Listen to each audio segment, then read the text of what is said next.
Chevrolet Silverado, GMC Silverado Chevrolet. Okay, engine oil pump assembly replacement for the low oil indication, low pressure. Pinalitan din ang o-ring niyan dyan, ha? Yes. Okay, good to go. And engine oil pan gasket, service oil strainer. Ito yung strainer niya, dapat yan siniservice din para minsanan lang. Okay. Okay, this is the timing cover gasket, so as we replace the engine oil seal front. Pag nagpapalit kayo nito ng timing ng oil pump, kailangan palitan na rin yung engine oil seal front. Tapos timing cover gasket, this is the gasket. Okay, good to go. By Kalikot. Oops, Yukon 2014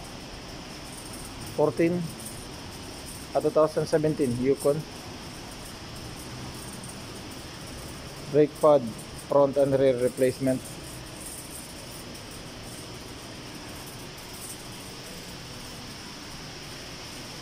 By Kalyabe.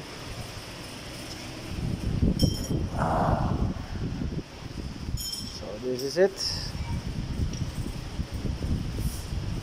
with refacing the rotors.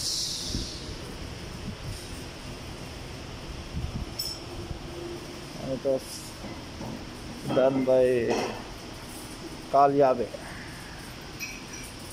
Okay,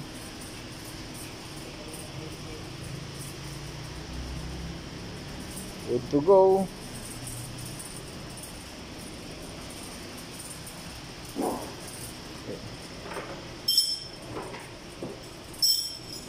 Mahalagang pag nagpapa-reface ng rotor, minamarkahan yung kaliwa at kanan. Yan, nilalagyan ng X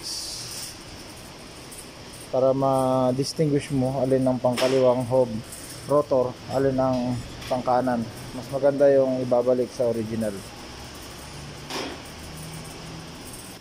Ito ang isang customer, si Yari, magpapa-change oil.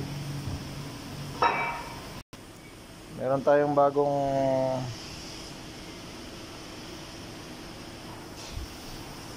pyesa na dumating, mga kaibigan. Drive belt ng Epica, brake pad front and rear, oil sensor, tsaka yung main crank pulley, engine oil seal front, tsaka tensioner assembly. At mating na din yung pyesa ng alternator pulley, ang Camry. Ito anong pyesa to? Pyesa ng tiyan to.